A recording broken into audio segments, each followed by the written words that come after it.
Me llamo Laura Herrera. Tengo 29 años.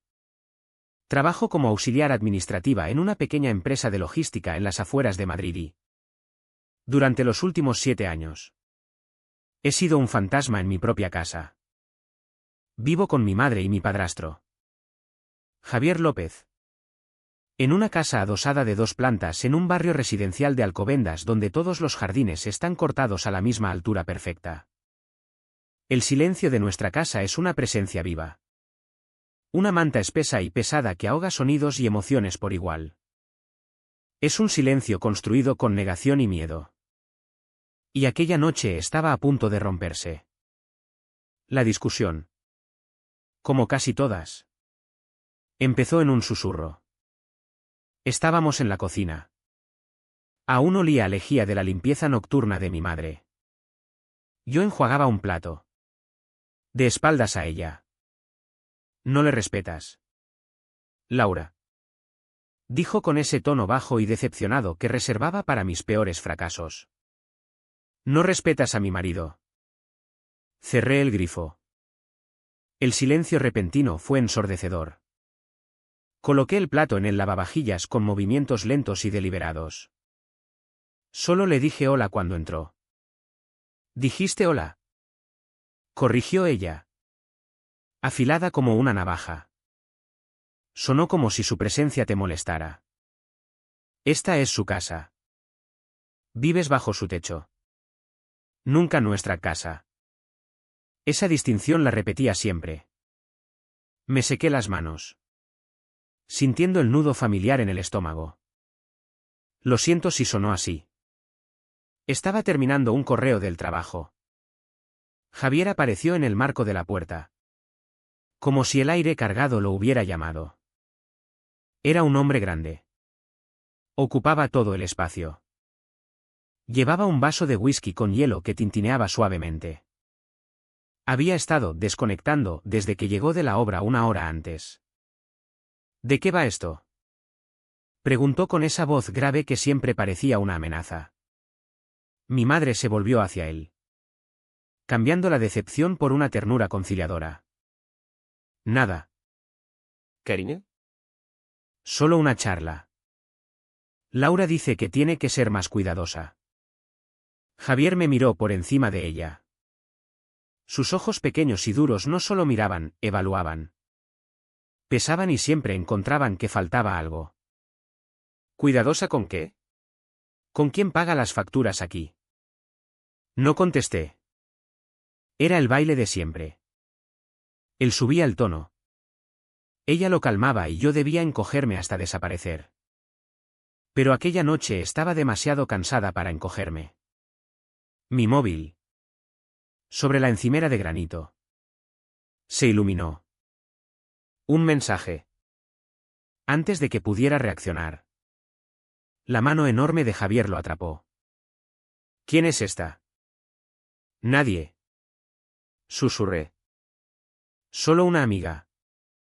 Se burló y giró el teléfono. La pantalla volvió a encenderse mostrando el nombre, tía Daniela. La cara de Javier se tiñó de rojo oscuro. ¿Nadie? ¿Me tomas por tonto? Te dije que no quiero que esa basura te llene la cabeza de veneno sobre mí. No era solo enfado. Era una rabia antigua. Siempre latente. Buscando excusa. Javier. Por favor. Empezó mi madre.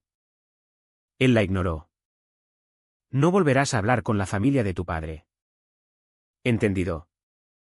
Antes de que pudiera responder, echó el brazo hacia atrás y lanzó mi móvil contra el suelo. El golpe seco contra las baldosas fue violento. Definitivo. Una tela de araña de grietas cubrió la pantalla. Me quedé mirando los restos. Mi único puente con el mundo exterior. Y sentí que algo dentro de mí también se rompía. Javier respiraba agitado. Pecho hinchado como un conquistador. Entonces habló mi madre.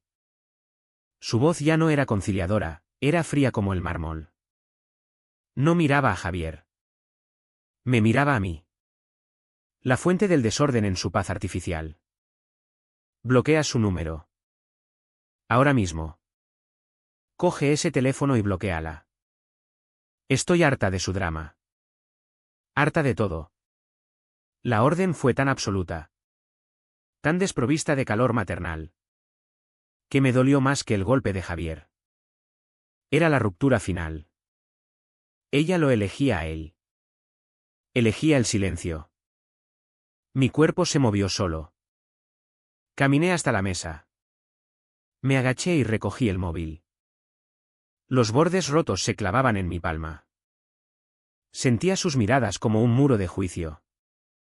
Con el pulgar tembloroso busqué el contacto de tía Daniela y pulsé bloquear. Una náusea me subió por la garganta. Me levanté y miré a mi madre. Necesitaba que me viera. Mamá solo es tía Daniela. Solo preguntaba cómo estaba. Ese fue mi error. Había contestado. En esta casa. Razonar era desafiar. Javier se movió más rápido de lo que su tamaño hacía esperar. Cruzó la cocina en 2 zancadas. No tuve tiempo ni de encogerme. Su mano abierta impactó contra mi mejilla con fuerza explosiva. Un fogonazo blanco me cegó y el sonido fue como un disparo en el oído. Mi cabeza giró. Perdí el equilibrio y caí. Mi cadera golpeó la pata de una silla con un golpe sordo. El mundo se quedó en silencio un segundo. Solo oía un pitido agudo. La mejilla me ardía. Saboreé sangre. Desde el suelo miré hacia arriba. Pasé por encima de Javier, que jadeaba con los puños cerrados. Y encontré a mi madre. Estaba junto al fregadero. De medio lado. Agarrando la encimera con nudillos blancos. No corrió a mi lado. No gritó a él. No hizo nada. Solo se quedó allí. Estatua de hielo. Mirando el grifo como si fuera lo más interesante del mundo. No me miró. No reconoció que su hija estaba en el suelo sangrando por culpa de su marido. Ese fue el verdadero golpe, su silencio. Su silencio confirmó que estaba completamente sola. Me levanté despacio. La cadera me dolía. La mejilla palpitaba. Pero el dolor más profundo era un vacío helado en el pecho. No dije nada. Subí las escaleras. Cada paso un esfuerzo. Entré en mi habitación. Cerré con llave y me apoyé contra la puerta. El llanto salió en silencio. Me deslicé hasta el suelo, abrazándome las rodillas. En el baño vi mi reflejo, la huella roja de la mano ya se marcaba. Un hilo de sangre me bajaba de la nariz. Me limpié. Las lágrimas llegaron. Calientes y furiosas. Mezclándose con la sangre mientras miraba a la extraña del espejo. Después de una eternidad. El temblor cesó y quedó una resolución fría y dura. Mi móvil estaba destrozado. Mi conexión con tía Daniela cortada. Me habían aislado. Habían ganado. Pero olvidaron una cosa, en mi mesita de noche. Junto a una pila de libros. Estaba mi tablet. La había usado antes para buscar una receta y la aplicación de mensajes seguía abierta. El grupo familiar de los Herrera, lado de mi padre, estaba allí. Cuando se conectó al wifi aparecieron 3 puntos. Alguien escribía. El mensaje de prima Julia apareció claro en el silencio. ¿Laura está bien? Javier está bebiendo otra vez. La mañana siguiente fue aún más silenciosa. La casa parecía magullada. Nos movíamos como fantasmas. Cronometrando los pasos para no cruzarnos. Yo esperaba oír la ducha del baño principal antes de bajar a por café. Mi madre salía temprano a su turno en la clínica dental. No nos mirábamos. El contacto visual era un lujo que ya no podíamos permitirnos. Las paredes eran finas pero lo bastante gruesas para absorber gritos. Esta casa funcionaba con una economía muy concreta de miedo. Y Javier era el único dueño. Controlaba todo. Especialmente el dinero. Primero convenció a mi madre de fusionar las cuentas, por comodidad. Luego las tarjetas de ella empezaron a ser rechazadas. Las cortaba delante de ella diciendo que era por su bien. Que gastaba demasiado. Ahora le daba una asignación semanal en efectivo. Como a una niña. Mi sueldo tampoco era mío. La mayor parte iba directamente al como contribución, por habitación y comida. Una cantidad mucho mayor que cualquier alquiler. Era un ancla para mantenerme encadenada aquí. Sin poder ahorrar lo suficiente para escapar. Mi madre, que antes era tan independiente, ahora era una sombra que trabajaba 2 empleos, recepcionista de día en una clínica dental y limpiadora de oficinas 3 noches por semana. Tenía las manos en carne viva y un agotamiento permanente en la cara. Cada vez que intentaba sugerir con delicadeza que la presión de Javier era asfixiante. Ella me cortaba con el mismo mantre cansado: está estresado. Laura. El trabajo. La hipoteca es mucho para un hombre. Tenemos que entenderlo. Hablaba de su estrés como si fuera una carga noble que llevaba por nosotras. Y su rabia solo un síntoma que había que soportar. Elegía ver su control como cuidado y su ira como pasión. Admitir otra cosa sería reconocer que los últimos 7 años de su vida habían sido una mentira. Su negación era una fortaleza impenetrable. Mi único refugio era mi pequeño cubículo gris en la empresa de logística. Allí no era hija ni hijastra. Era solo Laura Herrera. La que gestionaba facturas de envíos con eficiencia silenciosa. Nadie gritaba. Nadie pedía cuentas de mi tiempo. El zumbido de los servidores. El clic de los teclados. Las sonrisas impersonales de los compañeros, eso era mi paz. Fue en los descansos del almuerzo. Sentada en mi coche en el enorme aparcamiento. Donde empezaron a germinar las primeras semillas de un plan real. La supervivencia exigía evolución. Mi primer acto de rebeldía fue pequeño. Silencioso. Pero cambió la composición química de mi vida. Empecé a desviar 20 euros aquí. 40 allá. Del dinero que debía darle a Javier. Lo anotaba como horas extra no pagadas o deducciones de seguro. Él era demasiado arrogante para comprobar mis nóminas. En 2 meses ahorré 300 euros en efectivo. Escondidos en una caja de zapatos vieja. Un sábado le dije a mi madre que iba a la biblioteca. Conduje hasta un Carrefour en la siguiente localidad y compré el teléfono prepago más barato que tenían. Pagar en efectivo me pareció una escena de película de espías. Lo escondí en el forro de un abrigo viejo al fondo del armario. Solo lo encendía en el trabajo. En el baño o en el coche. La primera llamada fue a tía Daniela. Oír su voz cálida y sin filtros fue como encontrar agua en el desierto. Lloré sin hacer ruido mientras me contaba lo preocupada que había estado. Pero el arma real vino de prima Julia en una de nuestras conversaciones susurradas. Espera. Te envío algo. Un segundo después el teléfono vibró. Era una captura del chat familiar de la noche de la agresión. Tío Roberto había escrito: ¿has sabido algo de Laura? Carmen no contesta mis mensajes. Otra prima contestó: seguro que Javier está en uno de sus arrebatos. Ese hombre es una bomba de relojería. Luego el mensaje de Julia que me destrozó y me dio fuerzas al mismo tiempo, una captura de un chat privado entre ella y su madre. Estoy muerta de miedo por ella. Pero ya sabes cómo es Carmen. Lo llamará drama familiar y nos cortará por meternos. Debajo. Julia había añadido: todos sabemos lo que hace. Laura. Lo vemos. Pero tu madre no quiere escuchar. Ella es la que le permite todo. Lo sabían. Todos. No habían callado por indiferencia. Los había silenciado la negación de mi madre. Javier era el abusador. Pero mi madre era la carcelera.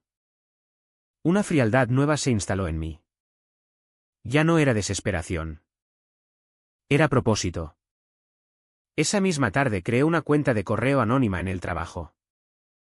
Durante los ratos muertos entre facturas empecé a reenviar cada captura que Julia me mandaba. Fotografié cada mensaje preocupado de años atrás. Cada ¿estás bien? Sin respuesta. Cada mentira de mi madre en el chat, todo bien. Javier es un buen hombre. Cada mensaje era un ladrillo en el muro de su negación y ahora una pieza de mi arsenal. Guardé todo con fechas, horas y contexto. Mi vida se dividió en dos. De día era la administrativa callada que construía un caso contra su propia familia en una carpeta protegida con contraseña. Cada imagen guardada era un pequeño acto de justicia. Pero cada noche volvía a la casa del silencio donde era el fantasma. La niña. La víctima. Escuchaba los crujidos de las tablas del suelo fuera de mi puerta. El murmullo de sus voces, la de la acusadora. La de ella conciliadora y cansada, como mi nana nocturna. Cada noche era una apuesta. Pero algo había cambiado dentro de mí. El miedo seguía allí.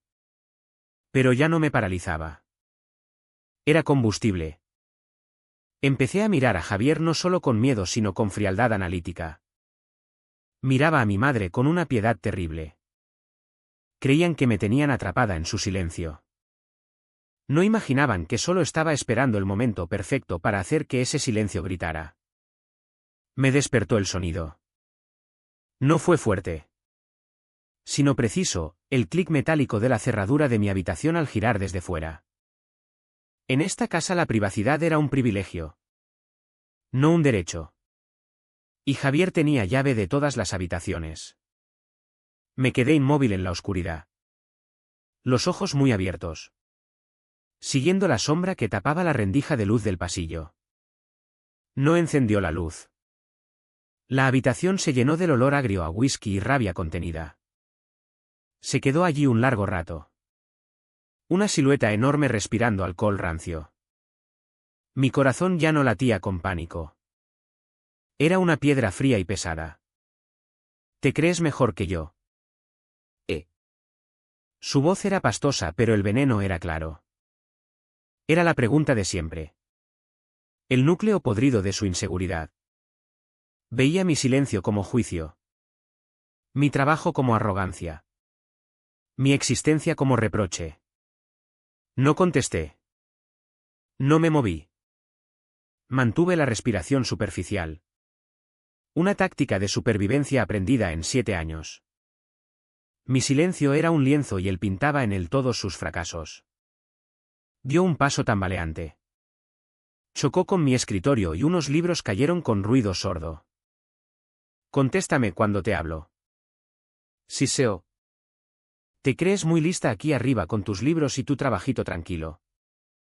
Mirándome por encima del hombro a mí y a tu madre. Era un depredador dando vueltas. Calentándose. Me incorporé despacio. Puse los pies en el suelo. Intentando poner la cama entre nosotros. No pienso eso. Javier. Dije con voz baja y firme. Sabía que una voz temblorosa era sangre en el agua. ¿Mentirosa? Se lanzó. Me agarró de la camiseta del pijama. Nudillos clavándose en la clavícula. Y me atrajo hacia él. Su cara estaba a centímetros de la mía. Máscara de puro odio. Ojos inyectados en sangre. El hedor de su aliento me dio arcadas. Tú y toda tu maldita familia. Hablando de mí.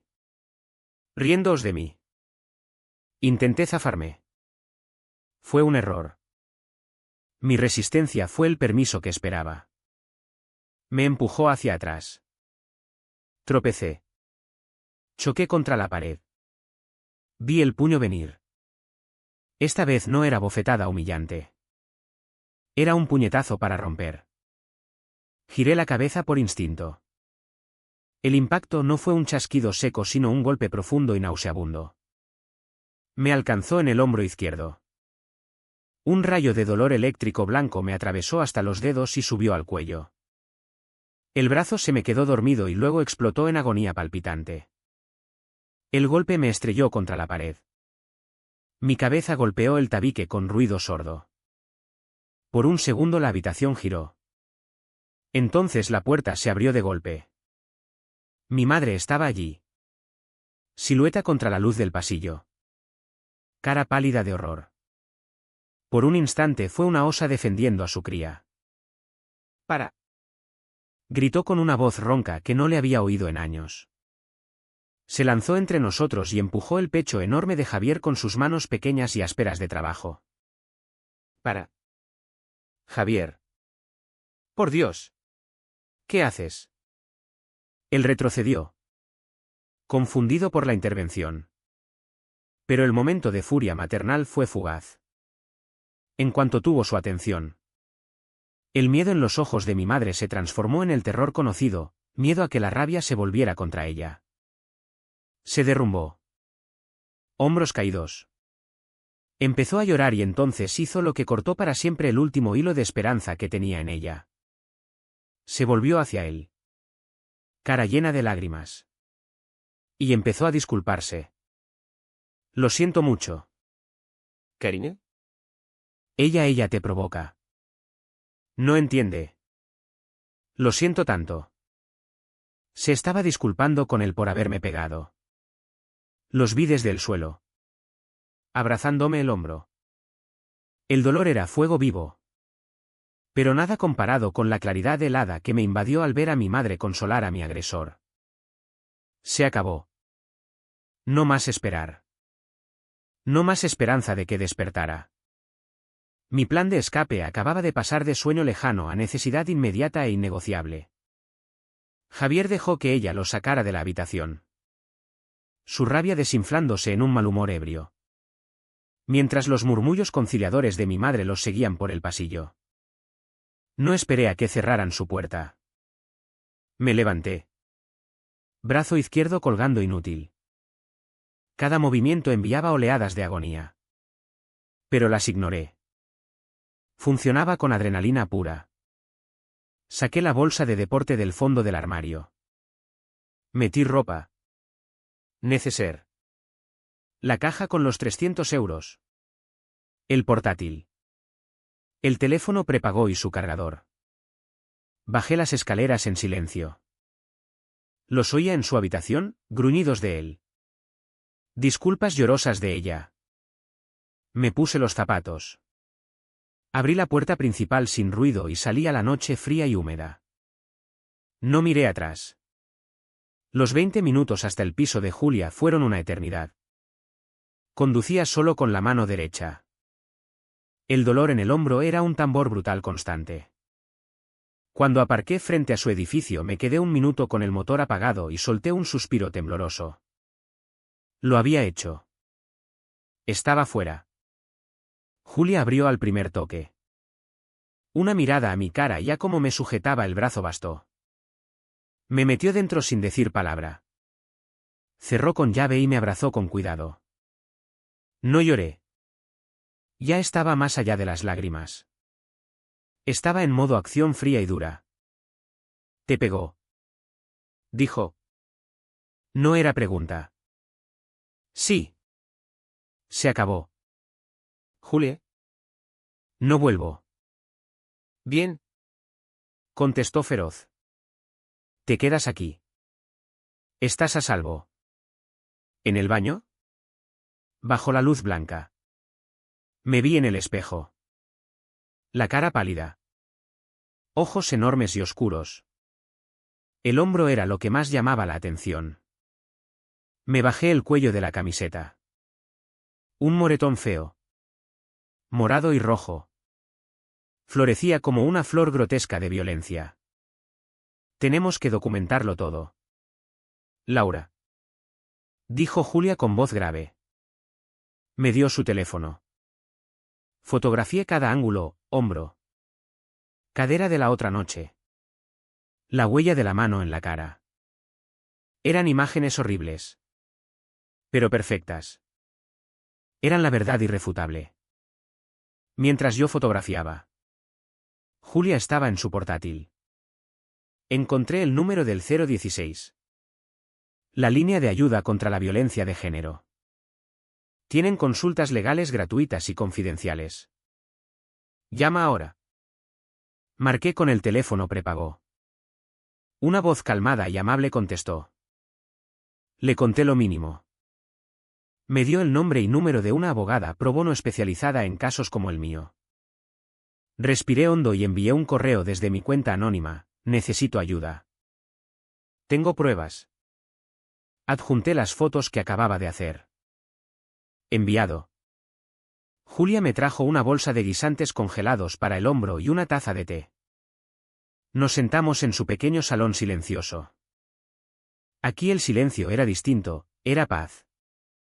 Te ayudaremos todos. Dijo con voz suave pero firme. Toda la familia del lado de tu padre. Lo solucionaremos. Pero por ahora quédate callada.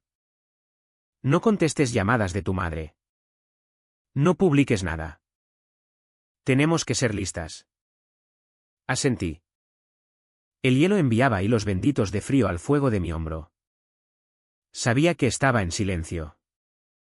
Mi cuerpo gritaba de dolor. Mi mente daba vueltas por la huida.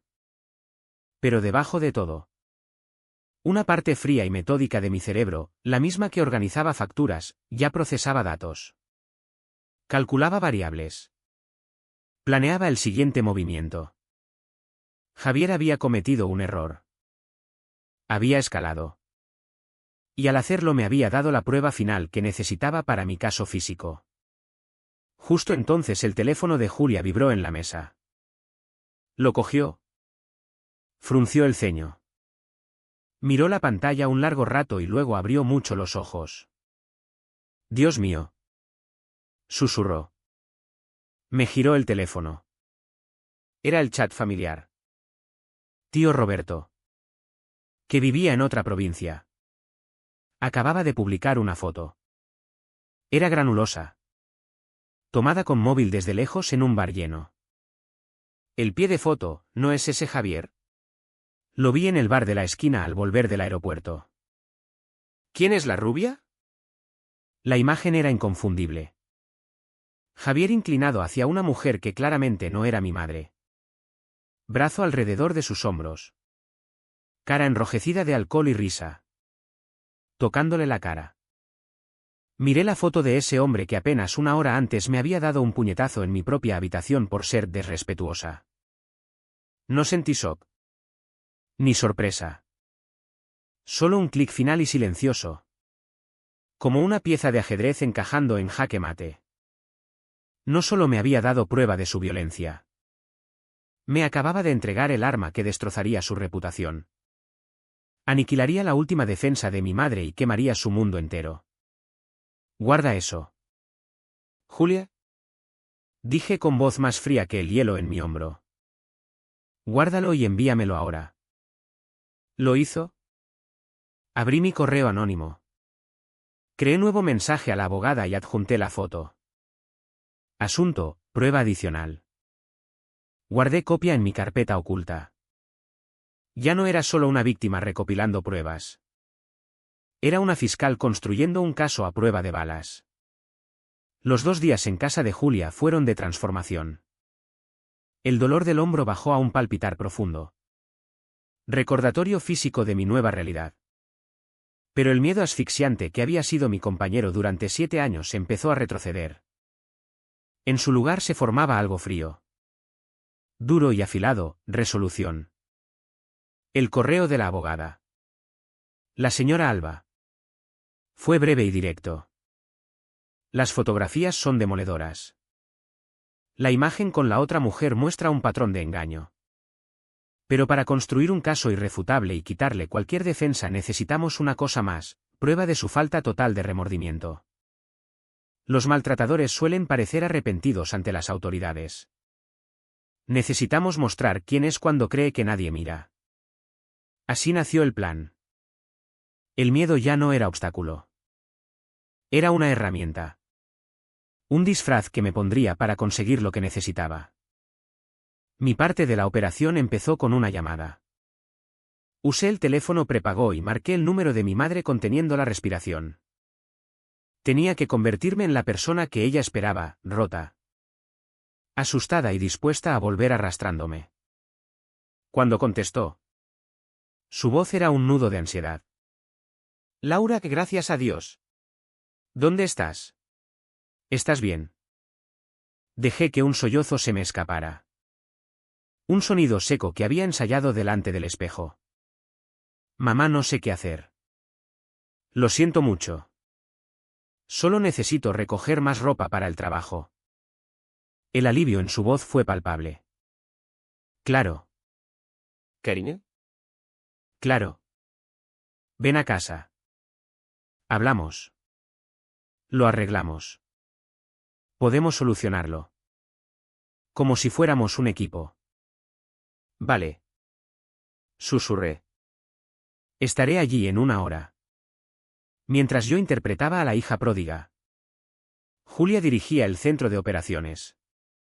Su pequeño despacho. Normalmente para diseño gráfico. Era ahora sala de guerra. La impresora zumbó casi 1 hora escupiendo página tras página de pruebas. Imprimió cada captura del chat. Cada mensaje de preocupación. Cada respuesta evasiva de mi madre. Imprimió las fotos de alta resolución de mis moretones y la foto granulosa de Javier en el bar. Incluso encontró y imprimió antecedentes públicos de 2 cargos antiguos por alteración del orden contra él.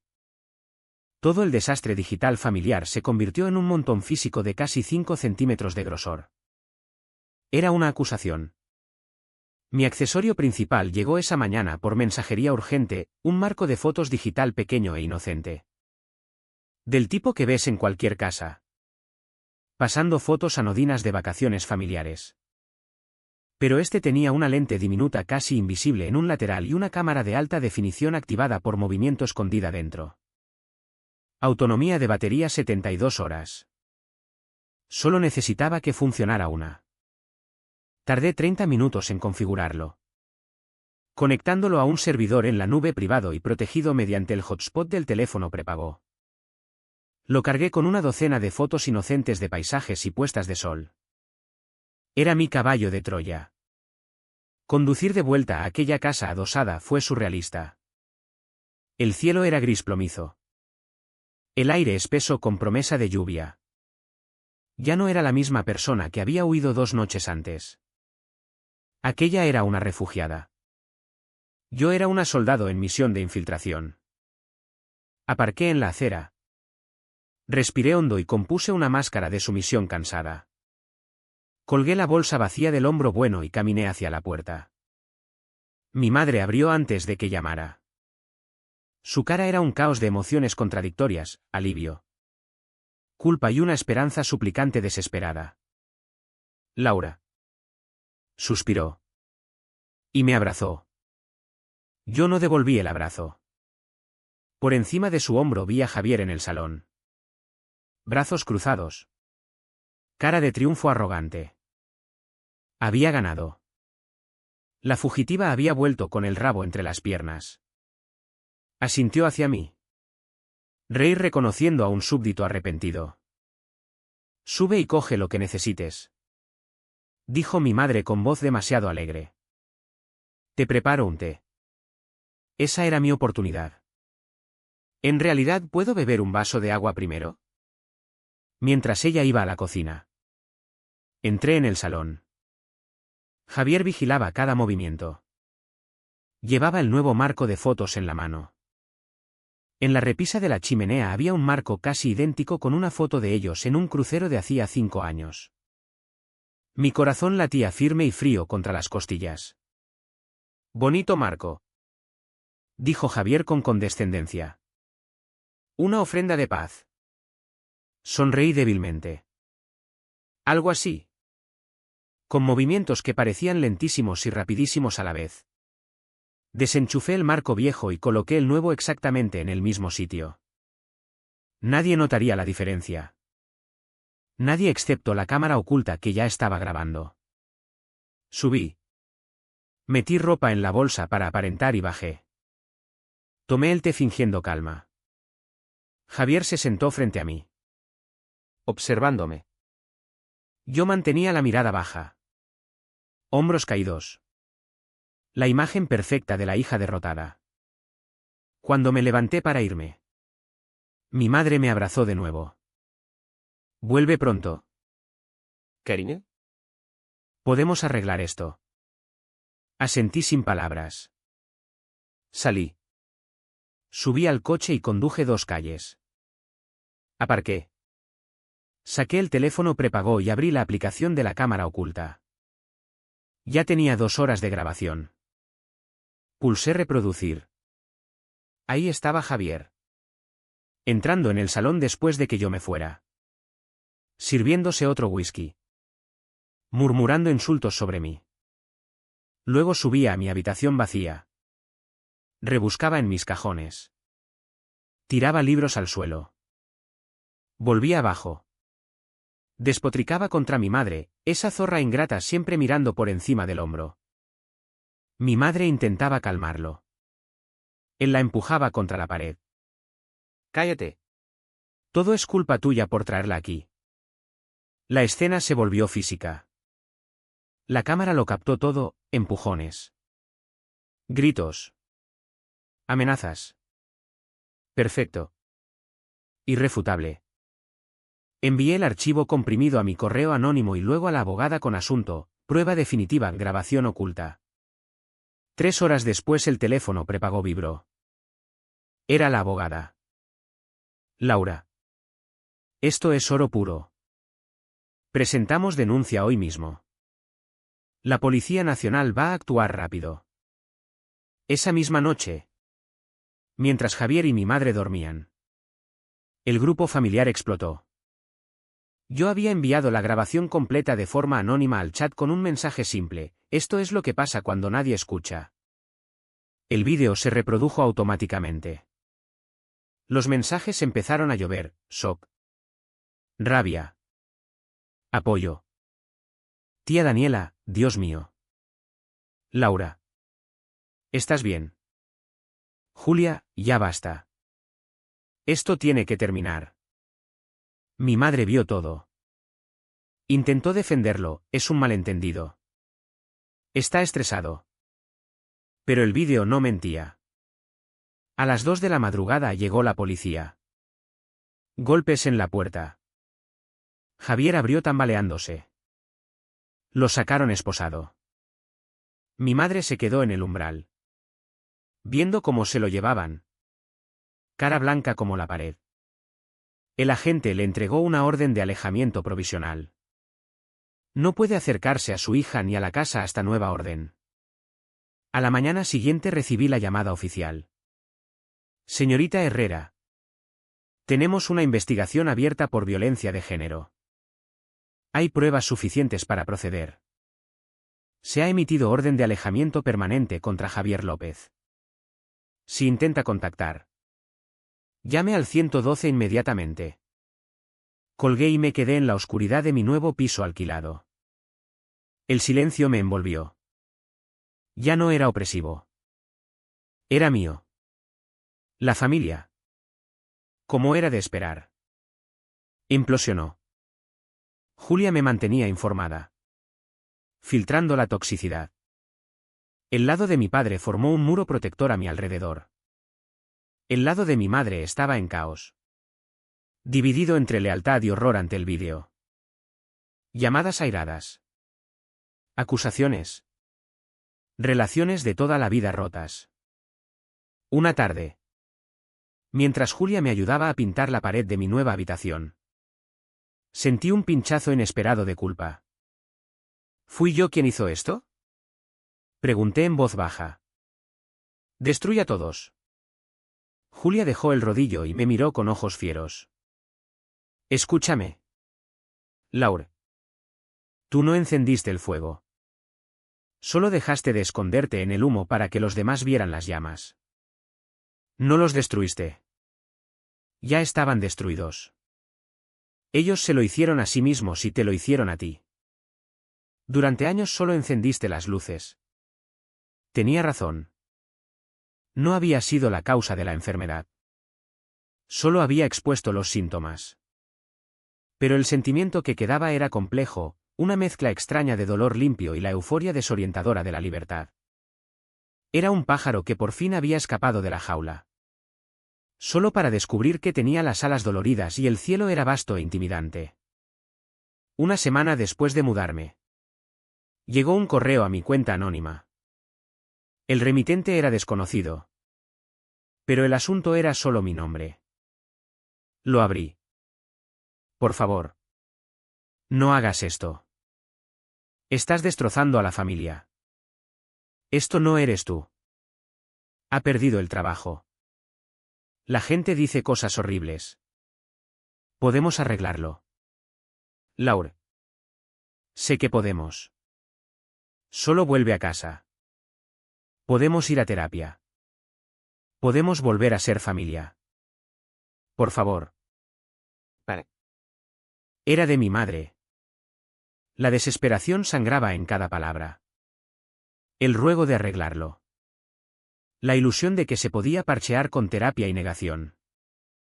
La ausencia total de reconocimiento de lo que se había hecho. De los años de silencio. Del puñetazo que lo inició todo. No lamentaba lo ocurrido. Lamentaba las consecuencias. Arrastré el mensaje a la papelera y vacié la papelera. Fue un acto pequeño y silencioso de cierre definitivo. Esa noche no pude dormir. Los fantasmas eran demasiado ruidosos. Abrí la tablet y entré en el chat familiar. Era un yacimiento arqueológico digital. El registro del colapso de una civilización. Bajé hasta el final y vi algo que se me había escapado en el caos inicial.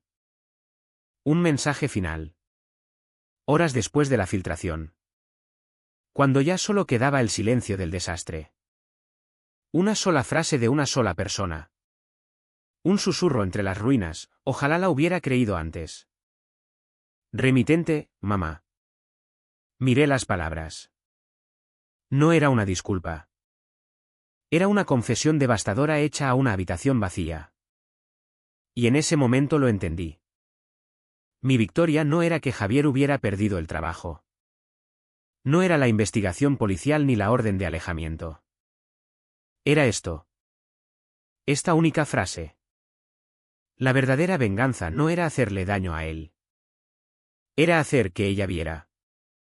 Mi nuevo piso. Con sus habitaciones silenciosas y cerradura sólida. Era un santuario.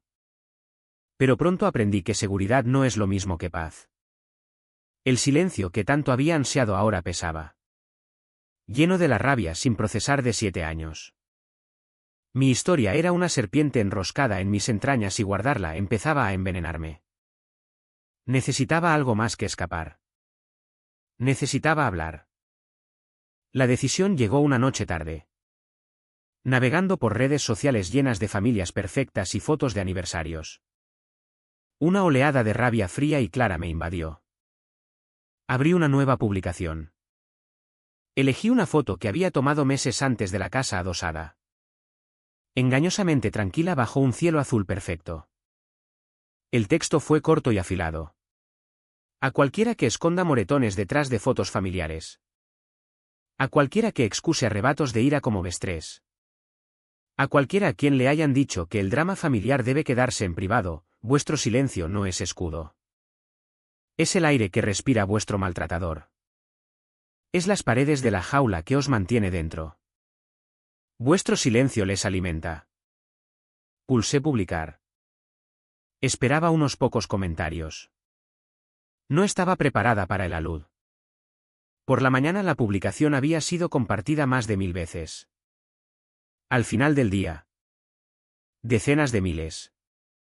Mi bandeja de entrada se llenó de mensajes de desconocidos de todo el país. Esta es mi historia. Pensaba que era la única. Gracias por decir lo que yo no me atrevía. Había lanzado una piedra a un lago oscuro y las ondas se extendían mucho más lejos de lo que nunca imaginé. Había dado voz a un coro silencioso. 2 semanas después llegó un correo oficial. Era de una organización importante de apoyo a mujeres. Organizaban su gala anual rompiendo el silencio y habían visto mi publicación. Querían que fuera la ponente principal. Mi primer instinto fue decir no. Exponer el secreto familiar en un chat era una cosa. Subir a un escenario delante de cientos de personas era otro nivel. Pero al pensarlo me di cuenta de que era el paso final necesario. Javier y mi madre habían controlado la narrativa durante años, definiéndome dentro de 4 paredes. Esta era mi oportunidad de definirme con mis propias palabras. En mis propios términos. En un espacio que ellos no controlaban. Pasé una semana escribiendo el discurso. No lo escribí como víctima. Lo escribí como testigo. Las consultas legales con la señora Alba me habían dado un vocabulario nuevo, lenguaje de hechos fríos y duros. Más poderoso que cualquier súplica emocional. Hablé de la naturaleza insidiosa del control coercitivo. De la vaporización de la dependencia económica. Del poder devastador del encubrimiento familiar. Hablé de la diferencia entre casa y hogar. Entre privacidad y secreto. Practiqué el discurso en mi salón vacío. Voz resonando en las paredes desnudas. Hasta poder recitarlo entero sin un solo temblor. Con entrega fría e implacable como una declaración judicial. La noche del evento. Bastidores. Mi corazón latía firme. Ya no tenía miedo. La mujer que temblaba al oír pasos pesados había desaparecido. En su lugar había alguien que apenas empezaba a conocer. Cuando anunciaron mi nombre, salí a las luces cálidas y subí al podio. Miré al mar de caras. Cientos de personas vestidas de gala. Expresiones atentas y solidarias. Y empecé a hablar. Dije mi nombre. Conté mi historia. No levanté la voz. No lloré. Solo presenté las pruebas. Exponiendo los hechos con claridad helada y desapasionada. Nos enseñan que el silencio es virtud. Dije. Voz clara y amplificada en el salón silencioso. Que lo que pasa detrás de puertas cerradas debe quedarse ahí. Pero yo estoy aquí para deciros que algunas puertas hay que abrirlas a patadas. Porque el silencio no es santuario. Es una jaula construida por el maltratador y a menudo cerrada desde dentro por quienes eligen mirar hacia otro lado. Mientras hablaba, mis ojos barrieron el fondo de la sala y entonces la vi. Estaba en la última fila. Casi oculta en las sombras. Mi madre. Parecía más pequeña que nunca. Hombros caídos. Cara pálida y marcada por un agotamiento que se había instalado en los huesos. No era la mujer fría y desafiante que me ordenó bloquear un número. Era una ruina. Nuestras miradas se cruzaron una fracción de segundo. No apartó la vista.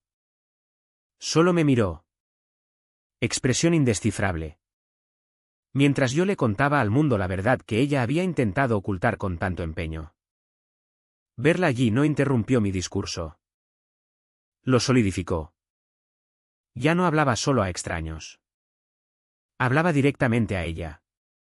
Y no tenía más remedio que escuchar. Cuando terminé hubo un instante de silencio absoluto seguido de una ovación que me golpeó como una ola física. Di un pequeño asentimiento tenso. Bajé del podio y salí del escenario. Durante 20 minutos estuve rodeada de gente que me felicitaba. Mujeres con lágrimas en los ojos. Hombres estrechándome la mano con respeto grave.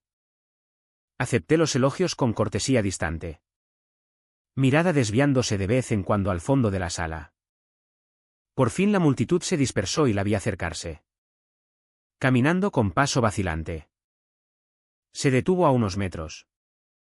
Como si hubiera una barrera invisible. Nos quedamos en un bolsillo de silencio mientras los últimos invitados salían. Vi el chat. Dijo con voz baja y ronca. ¿Lo que escribiste el último mensaje? Se refería a su propia confesión. Ojalá la hubiera creído antes. No era disculpa. Era una afirmación de hecho. Una admisión que no se atrevía a hacerme cara a cara. Lo sé. Dije. Nos quedamos otro largo momento. El abismo entre nosotras era inmenso. Excavado por años de silencio y traición. No sentí nada, ni rabia. Ni pena. Solo un vacío vasto y frío donde debería haber estado el amor de una hija. Te costó bastante. Dije al fin. Las palabras no fueron afiladas ni enfadadas. Solo verdaderas.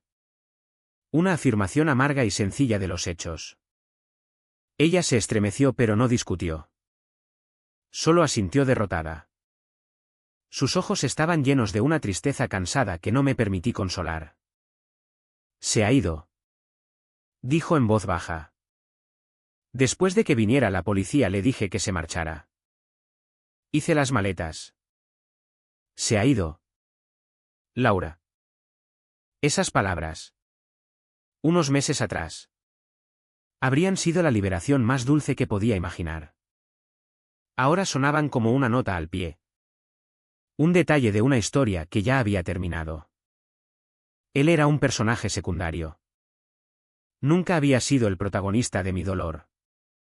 Ella sí. La miré a esta extraña que compartía mi sangre y supe lo que quería. Quería un abrazo. Quería una reconciliación llorosa. Quería que yo dijera, está bien. Mamá. Quería absolución. No le di ninguna. Solo sostuve su mirada un momento más y luego me di la vuelta y me alejé. No miré atrás. No necesitaba hacerlo. No necesitaba abrazarla.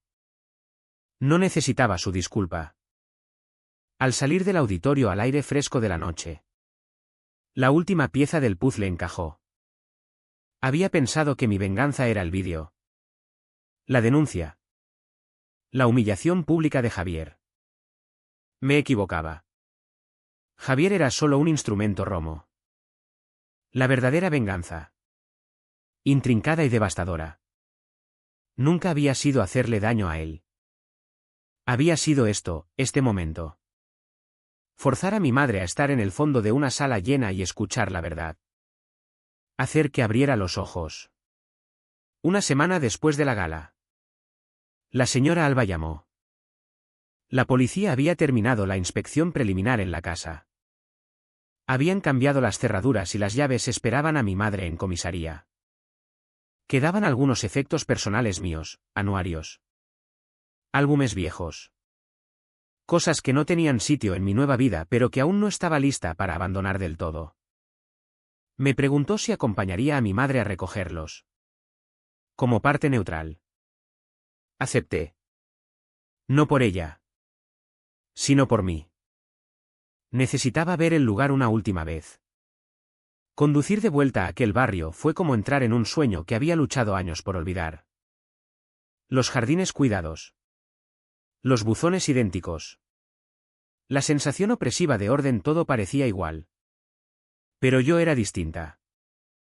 El miedo que antes me apretaba el pecho al girar hacia mi antigua calle había desaparecido. Sustituido por una curiosidad clínica y distante. Era una visitante en el museo de mi propio dolor. Vi la casa desde el final de la manzana y la vi a ella. Estaba de pie en la acera. Figura solitaria junto al césped perfectamente recortado. Pero lo que me llamó la atención fue la puerta principal. Cruzada por una cinta policial amarilla ancha. Letras negras, escena del crimen, no pasar. Las palabras eran una validación pública brutal. La cinta transformaba la casa de lugar de vergüenza privada en escenario de registro público. Ya no era mi palabra contra la suya. La casa misma llevaba ahora la prueba de su enfermedad. Aparqué y apagué el motor. El silencio en el coche era pesado. Roto solo por el tic-tac suave del motor enfriándose. Mi madre no se movió. Solo se quedó mirando la cinta amarilla como si fuera la manifestación física de su fracaso. En la mano llevaba el asa de una pequeña maleta azul marino. De las de viaje corto. Parecía absurdamente pequeña y patética junto a la casa grande. Salí del coche. El aire era fresco y limpio. Caminé hasta ella y me detuve a unos metros. Reflejando la distancia que ella había mantenido en la gala. Las dos miramos la casa. La puerta precintada. Era una tumba. Y los fantasmas de la vida que tuvimos estaban atrapados dentro. Por fin se volvió hacia mí. Su cara estaba hueca. La piel alrededor de los ojos fina y amoratada por la falta de sueño. Había envejecido 10 años en las últimas semanas. La desafío había desaparecido. La certeza fría había desaparecido. Solo quedaba una mujer a la deriva. Ancla arrancada. No me dejan entrar sin ti, dijo con voz plana. La abogada dijo que tenías que estar presente. Lo sé. Nos quedamos en silencio otro minuto. Extrañas unidas por una catástrofe compartida. El peso de todo lo que no decíamos presionaba el aire. Por fin rompió el silencio. Voz tan baja que casi se la llevó la brisa. ¿Puedo quedarme contigo unos días?, preguntó. Ojos fijos en una grieta de la acera. Solo hasta que organice las cosas. El motel no tengo mucho dinero ya. La pregunta quedó suspendida entre nosotras. Era una rendición. Una inversión completa del universo que habíamos habitado tanto tiempo. Ella. La matriarca. La que imponía las reglas. Ahora sin hogar. Pidiendo refugio a la hija que había ayudado a encerrar. El equilibrio de poder había cambiado tan completamente que mareaba. Una parte oscura y vengativa de mí quería decir no. Quería dejarla allí en la acera con su maleta diminuta y su vida arruinada. Quería que sintiera una fracción de la impotencia que yo había sentido durante años. Pero no dije nada. Pensé en su último mensaje en el chat. Pensé en ella de pie sola al fondo del auditorio. Obligada a escuchar la verdad. Mi venganza estaba completa. Ya no se trataba de venganza. Se trataba del desorden complicado que venía después. Me giré sin decir palabra. Volví al coche y abrí la puerta del copiloto. El gesto fue pesado. Deliberado. No era una invitación nacida de calor o perdón. Era un paso práctico y necesario. Un reconocimiento de una realidad compartida. Ella miró la puerta abierta un largo rato. Luego, como una mujer muy anciana, caminó hasta allí. Metió la maleta en el maletero y subió. Arrancamos y nos alejamos de aquella casa sin mirar atrás. El silencio en el coche era absoluto. Más profundo que cualquier silencio que aquella casa hubiera albergado jamás. Era el silencio de un campo de batalla después de que termine la guerra. Conducíamos por las calles residenciales tranquilas. El motor un zumbido bajo. Encendí la radio para llenar el espacio con algo que no fuera nuestra historia compartida. Una emisora local de noticias. Estábamos paradas en un semáforo cuando salió la noticia. ¿Y en noticias locales?, dijo el locutor con voz calmada. El caso de violencia de género que involucra al contratista local Javier López sigue avanzando. Fuentes indican que la policía está revisando abundante evidencia digital como parte de la investigación en curso. Vi las manos de mi madre apretarse en su regazo. Giró la cabeza bruscamente hacia la ventanilla del copiloto. Como si las palabras del locutor fueran un golpe físico que intentaba esquivar. El semáforo se puso en verde y aceleré. El locutor pasó a una disputa urbanística. Un sonido ahogado escapó de ella. Miré de reojo. Sus hombros temblaban. Una lágrima trazó un camino por su mejilla. Luego otra. Lloraba en silencio. Cara vuelta hacia la ventanilla. Viendo el mundo borroso pasar. La antigua Laura. La que durante años había sido condicionada a gestionar las emociones de su madre. Habría alargado la mano. Le habría ofrecido un pañuelo. Una palabra de consuelo. Habría intentado arreglarlo. Pero esa chica ya no existía. Mantuve las manos firmes en el volante.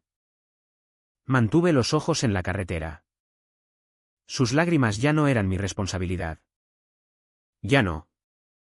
La dejé llorar. Después de un largo rato sus sollozos silenciosos cesaron. Seguimos conduciendo en silencio. Al incorporarnos a la autovía.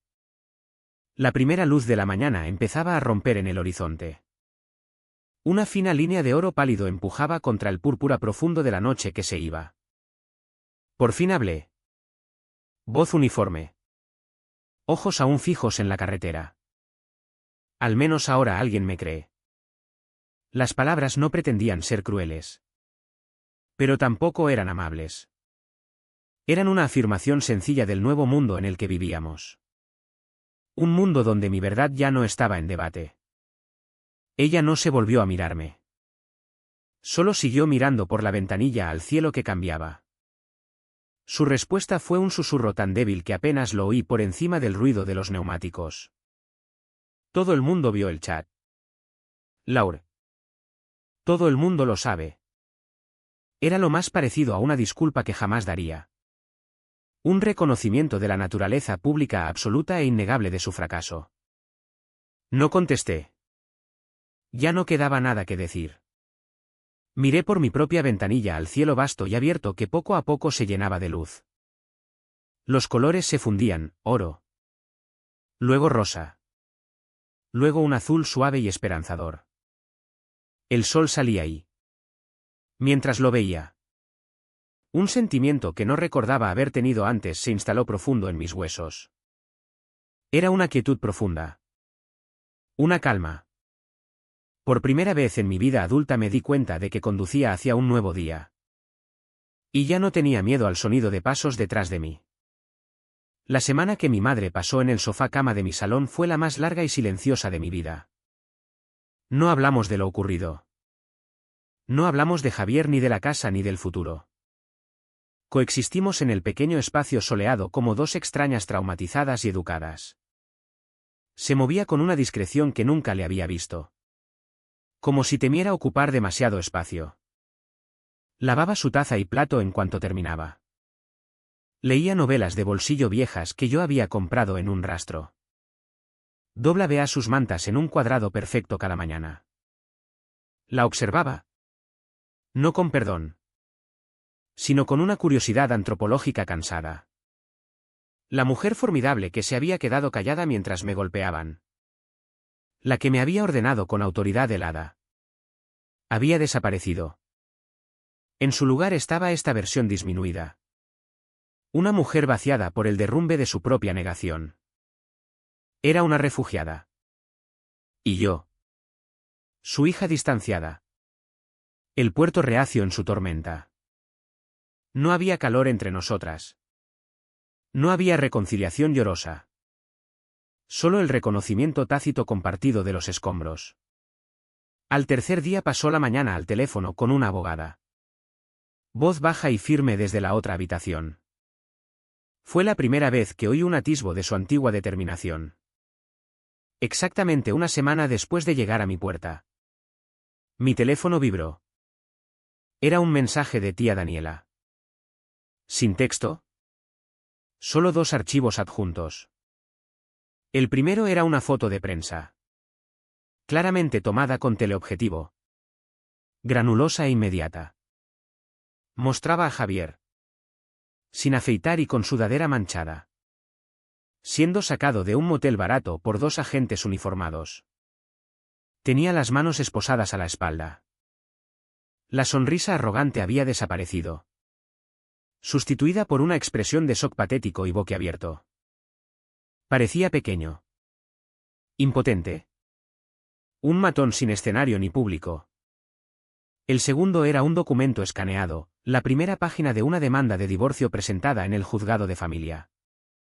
Demandante, mi madre. Demandado, Javier López. Fecha de presentación, esa misma mañana. Miré las imágenes en la pantalla brillante de mi teléfono. Esto era el final definitivo. La conclusión legal y documentada de la guerra. Había imaginado este momento durante años. Lo había fantaseado. Pensaba que sentiría una oleada de alegría triunfal. Una liberación catártica de satisfacción vengativa. Pero no. No sentí felicidad. No sentí rabia. No sentí nada durante un largo momento. Y luego una calma profunda se posó sobre mí. Era la calma de un campo nevado después de una ventisca. La calma de una habitación de hospital cuando por fin baja la fiebre. Era el sonido de una historia que termina. La guerra había acabado. Y solo quedaba el vasto paisaje silencioso de lo que vendría después. Mi teléfono vibró de nuevo. Mensaje de Julia, lo conseguiste. Miré su mensaje. Las dos palabras sencillas que cargaban el peso de nuestro camino compartido. Pensé en su voz en el teléfono prepago. En las capturas que me había enviado. En cómo me había abrazado cuando llegué a su puerta magullada y rota. Pensé en tía Daniela y tío Roberto y el dinero que me habían enviado sin preguntas. Pensé en los familiares que por fin se habían levantado y habían hablado. Mis dedos se movieron sobre la pantalla. Lo conseguimos. Era la verdad más pura que había escrito nunca. Me levanté y fui a la ventana. Mirando el roble cuyas hojas empezaban a cambiar de color. El aire fuera era limpio. El cielo era un azul tranquilo y sin nubes. Un nuevo capítulo había empezado y requería un acto simbólico final. Me senté en el sofá. Mi madre aún callada en la otra habitación. Y abrí la aplicación de mensajes en la tablet. Navegué hasta el chat familiar Familia Herrera. El nombre mismo parecía una mentira. Un relicto de un pasado que ya no reconocía. Era un nombre que hablaba de una unidad que había sido ficción. Un nombre que había cubierto años de sufrimiento silencioso. Mis dedos se posaron sobre el botón de editar. Este espacio. Que había sido tribunal. Campo de batalla y confesionario. Ahora necesitaba convertirse en otra cosa. Necesitaba ser un monumento. Con unos toques rápidos borré el título viejo. En su lugar escribí dos palabras nuevas, no más silencio. Pulsé guardar. La notificación apareció en el chat para que todos la vieran. Laura ha cambiado el nombre del grupo a No más silencio. Durante un momento no pasó nada. Luego apareció un único corazón rojo junto a la notificación. Reacción de Julia. Luego otra de tía Daniela. Luego un icono de llama de tío Roberto. En menos de un minuto una cascada de corazones y llamas llenó la pantalla, una ovación digital silenciosa de la familia que había elegido ponerse de mi lado. La familia que había elegido ver. Era un consenso silencioso y poderoso. Todos éramos supervivientes y este era nuestro nuevo estatuto. Pero un monumento necesita algo más que un nombre nuevo. Necesita una base limpia. Mi pulgar pulsó la pantalla y apareció la opción de borrar historial del chat. Bajé. Mis ojos recorriendo años de historia digital que estaba a punto de borrar. Vi las respuestas alegres y evasivas de mi madre, todo bien. Javier solo está cansado. Vi las preguntas sin respuesta de familiares preocupados, Laura está bien. Vi la charla mundana que había servido de papel pintado sobre la podredumbre. Vi los mensajes caóticos y furiosos de la noche de la filtración. Era una línea de tiempo de nuestra disfunción colectiva. Era un registro de dolor. Y ya no tenía uso para él. Pulsé borrar. La aplicación preguntó si estaba segura. Lo estaba. En un instante todo desapareció. Años de historia borrados. El chat era ahora una pizarra en blanco. Vacío salvo por el nuevo título y las reacciones de mi familia. Pero no estaba del todo bien. Olvidar por completo es arriesgarse a repetir. El pasado necesitaba ser reconocido. No borrado del todo. Recorrí mi propio carrete de fotos. Entre las pruebas que había guardado encontré la captura que había hecho en la oscuridad de mi antigua habitación. Era el mensaje que lo había empezado todo. La orden que había sido el punto de ruptura. Con precisión cuidadosa la publiqué en el chat ahora vacío. El texto negro y blanco austero apareció. Un artefacto solitario en el espacio limpio, bloquea su número. Ordenó mamá. Las palabras quedaron allí colgando. Testimonio de lo lejos que habíamos llegado. Era una acusación. Pero también un registro histórico. Era la base de nuestro nuevo comienzo. Miré el mensaje. El fantasma de la orden de mi madre. Y supe que necesitaba una respuesta. Necesitaba una palabra final. Mi palabra. Escribí un mensaje nuevo justo debajo de la captura. Una respuesta directa enviada años demasiado tarde. Pero justo a tiempo, desbloqueada para siempre. Pulsé enviar.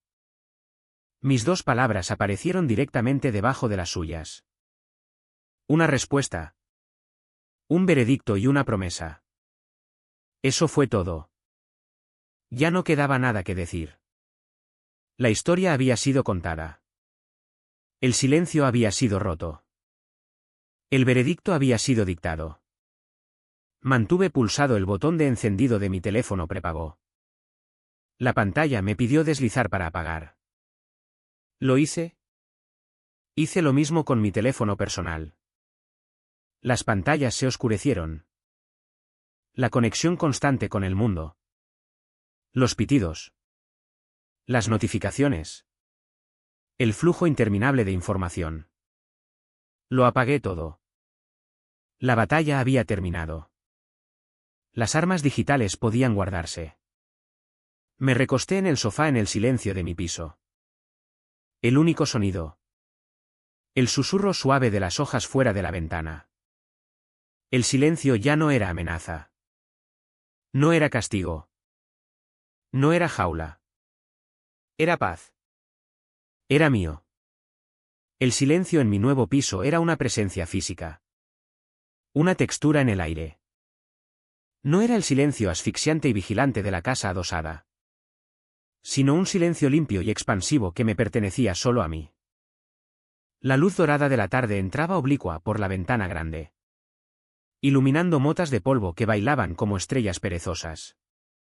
La ciudad zumbaba un arrullo lejano 4 pisos más abajo. Este silencio era el sonido de mi libertad. Un sonido que aún estaba aprendiendo a confiar. Estaba sentada en el suelo. Espalda contra la pared recién pintada. El portátil caliente en mi regazo. Durante la última hora había estado mirando la pantalla. Sin escribir. Sin trabajar. Solo observando. El chat estaba abierto. No más silencio. El nombre parecía una constitución. Un documento fundacional para un nuevo tipo de familia. Debajo. Mi último mensaje y la captura de la orden original de mi madre seguían allí como registro permanente. Una declaración de independencia. Era la última página de un capítulo largo y oscuro. Mientras el sol se hundía detrás de los tejados vecinos, proyectando sombras largas en mi suelo, apareció una nueva notificación en la parte inferior de la pantalla. Vi los 3 puntos parpadear un momento. Mi corazón dio un solo latido fuerte de anticipación.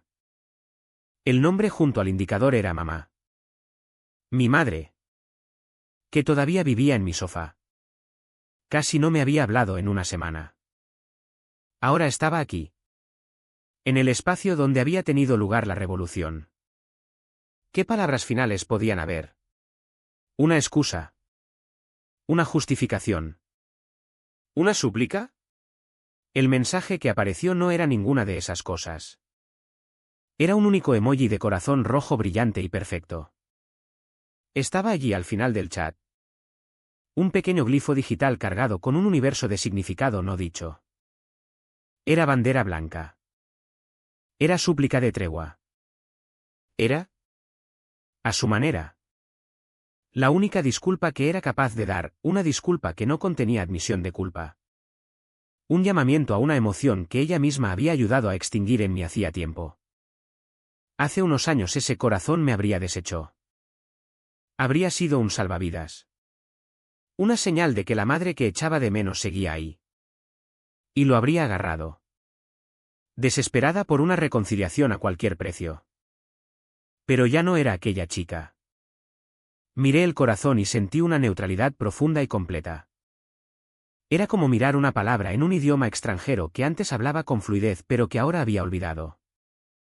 El símbolo pretendía activar una respuesta emocional. Un reflejo pavloviano de amor y obligación filial. Pero la campana había sonado demasiadas veces. Ya no quedaba respuesta que dar. El corazón no era un puente. Era un fantasma. Un eco débil de un vínculo que se había roto no por mi rabia sino por su silencio. Era un mensaje de una mujer que aún no entendía que algunas cosas, una vez rotas, nunca pueden arreglarse de verdad. Solo pueden sobrevivirse. Miré el pequeño corazón rojo unos segundos más. No contesté. No reaccioné. Solo lo observé. Luego, con movimiento lento y deliberado, alargué la mano y cerré la tapa del portátil. La pantalla se oscureció y el clic de la tapa cerrándose fue un sonido de cierre silencioso en la habitación. La conversación había terminado. El caso estaba cerrado. Mis ojos se desviaron del portátil oscuro y silencioso hacia la pared de al lado. Ayer Julia y tía Daniela habían venido a ayudarme a desempaquetar las últimas cosas. Antes de irse, Julia me había dado un regalo envuelto pequeño. Era un marco negro sencillo. Dentro había una foto que había tomado con su móvil hacía unos días cuando las tres salimos a tomar café. En la foto estábamos apretadas en un reservado. Riéndonos. No posando. No sonriendo para la cámara. Sino riendo de verdad. Sin reservas. Mi cabeza echada hacia atrás. Los ojos de Julia arrugados en las comisuras y tía Daniela con una expresión de pura alegría sin complicaciones. Era el retrato de un tipo distinto de familia. Una forjada no en obligación o genética compartida sino en verdad compartida y apoyo inquebrantable. Era una familia que yo había elegido y que me había elegido a mí. Esa foto era mi futuro. El emoji de corazón en la pantalla era mi pasado. La última luz dorada del sol se desvaneció de la habitación, dejándola bañada en el azul suave y profundo del crepúsculo. Las sombras se hicieron más profundas. Pero no eran amenazantes. Eran suaves. Calmantes. La oscuridad era una manta. Un consuelo. Era un espacio que yo mandaba. Un silencio que yo poseía. Un tintineo suave y casi musical sonó desde la mesa de centro donde había dejado el teléfono. Lo cogí. La pantalla iluminó mi cara en la habitación en penumbra. Era otra notificación del chat. Casi la ignoré. Pero un sentido de cierre me obligó a mirar. Era un mensaje nuevo de tío Roberto. Eran 2 palabras. Austeras y poderosas contra el fondo azul gris de la aplicación, justicia servida. Leí las palabras y una sonrisa lenta y tranquila se extendió por mi cara. No era una sonrisa de triunfo o regocijo. Era una sonrisa de paz. De cierre. El sistema judicial había reconocido oficialmente lo que todos sabíamos que era verdad. La última pieza de la historia había sido escrita. Javier era un titular. Mi madre era una historia con moraleja. Y yo era libre. Dejé el teléfono. La pantalla se oscureció. Ya no necesitaba ver más. Ya no necesitaba infligir más dolor. Ya no necesitaba demostrar más puntos. La necesidad ardiente y devoradora de venganza había sido un fuego que me había mantenido caliente en los años más fríos y oscuros de mi vida. Pero ya había salido de la oscuridad. Estaba en mi propia casa. En mi propio silencio. En mi propia luz. Y ya no necesitaba el fuego. Ya no hacía falta más venganza.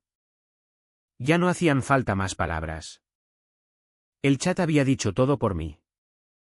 La pantalla se oscurece. Fin.